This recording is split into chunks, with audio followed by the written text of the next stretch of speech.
वार्तांकन रोखठोक बातमी।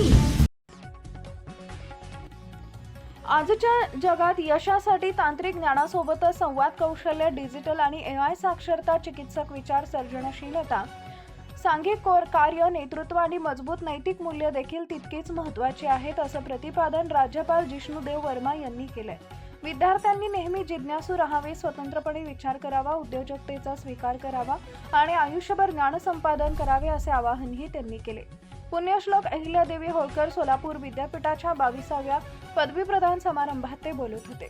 कार्यक्रमाला विद्यापीठाचे कुलगुरू डॉक्टर प्रकाश महानवर, माजी खासदार डॉक्टर विनय सहस्त्रबुद्धे, ज्येष्ठ शास्त्रज्ञ पद्मभूषण प्राध्यापक डॉक्टर ज्येष्ठराज भालचंद्र जोशी, सामाजिक कार्यकर्ते पद्मश्री गिरीश प्रभुणे, विद्यापीठाचे प्रभारी कुलगुरू लक्ष्मीकांत दाबा उपस्थित होते। यावेळी राज्यपालांच्या हस्ते ज्येष्ठ शास्त्रज्ञ पद्मभूषण प्राध्यापक डॉक्टर ज्येष्ठराज भालचंद्र जोशी यांना मानद DSc आणि सामाजिक कार्यकर्ते पद्मश्री गिरीश यशवंत प्रभुणे यांना मानद DLitt पदवी देऊन सन्मानित करण्यात आले। सुवर्ण पदक विजेत्यांमध्ये विद्यार्थिनींचा सर्वाधिक समावेश असल्याबद्दल आनंद व्यक्त करताना राज्यपाल वर्मा म्हणाले, शिक्षणातील मुलींचं यश देशातील तरुण महिलांचा वाढता आत्मविश्वास आणि आकांक्षाचं प्रतिबिंब आहे। आजन्म शिक्षण हीच यशाची गुरुकिल्ली असून शिकणं कधीही थांबवू नका, सचोटीशी कधीही तडजोड करू नका आणि स्नातकांनी आपल्या ज्ञानाचा उपयोग नेहमी आपल्या समाजाच्या सेवेसाठी करावा, असा संदेशही दिला।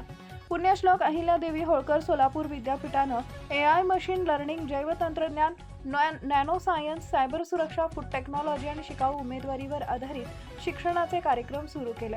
आजच्या वेगानं बदलणाऱ्या काळात ही तंत्रज्ञाने आणि वैज्ञानिक नवकल्पना या जगाला अभूतपूर्व वेगानं बदलत आहे। विद्यापीठानं सुरू केलेला हे उपक्रम विद्यार्थ्यांना भविष्यातील नोकऱ्या आणि संधींसाठी निश्चितच तयार करतील, असा विश्वास व्यक्त करतानाच विद्यापीठानं NIRF क्रमवारीमध्ये उच्च स्थान मिळवण्यासाठी प्रयत्नशील राहावे, असे आवाहनही त्यांनी केलंय। महाराष्ट्रातील महत्त्वाच्या आणि ताज्या बातम्या पाहण्यासाठी आमच्या जय हो न्यूज चॅनलला सबस्क्राईब करा आणि बेल आयकॉन प्रेस करा।